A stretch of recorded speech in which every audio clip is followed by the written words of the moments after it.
শাকসবজি উৎপাদনের জন্য বাংলাদেশের যতগুলো জেলা পরিচিতি আছে তার মধ্যে নরসিংদী জেলা অন্যতম। প্রিয় দর্শক বন্ধুরা, আজকে আপনাদের সামনে নরসিংদী জেলার একটি ঐতিহ্যবাহী ও বিখ্যাত শাকসবজির পাইকারি বাজারের চিত্র তুলে ধরব। আজকের এই ভিডিওর মধ্যে আপনারা যে বাজারটি দেখতেছেন এটি হচ্ছে জঙ্গি শিবপুর বাজার, যা নরসিংদী জেলার রায়পুরা উপজেলার মধ্যে পড়েছে।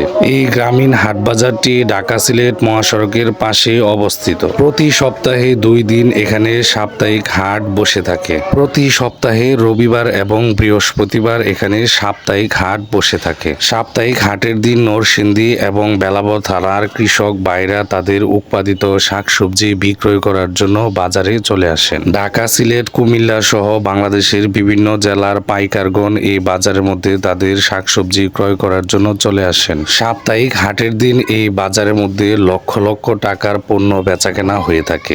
এই জঙ্গি শিবপুর বাজারে শাকসবজি বাংলাদেশের বাইরেও বহির্বিশ্বে রপ্তানি হচ্ছে। ঢাকা সিলেট মহাসড়কের পাশে এই বাজারটি গড়ে ওঠার কারণে প্রায় সময় ঢাকা সিলেট মহাসড়কের মধ্যে যানজট সৃষ্টি হয়। নরসিংদী, গাজীপুর ও কিশোরগঞ্জ জেলার খুচরা ব্যবসায়ীগণ এই বাজার থেকে টাটকা শাকসবজি ক্রয় করে নিয়ে পরবর্তীতে খুচরা বাজারে বিক্রি করে থাকেন। এই বাজারে শাকসবজি ছাড়াও সাপ্তাহিক হাটের দিন রবিবার এই বাজারের মধ্যে গরু মহিষ বিক্রি হয়ে থাকে। আড়িয়াল খাঁ নদীর তীরে অবস্থিত এই বাজারটি একটি ঐতিহ্যবাহী ও পুরনো বাজার। প্রতিদিন সকাল থেকে এই বাজারের মধ্যে টাটকা শাকসবজি ক্রয় বিক্রয় শুরু হয়ে থাকে। দুপুর 11টা থেকে 12টা পর্যন্ত এই বাজারের মধ্যে টাটকা শাকসবজি বিক্রি হয়ে থাকে।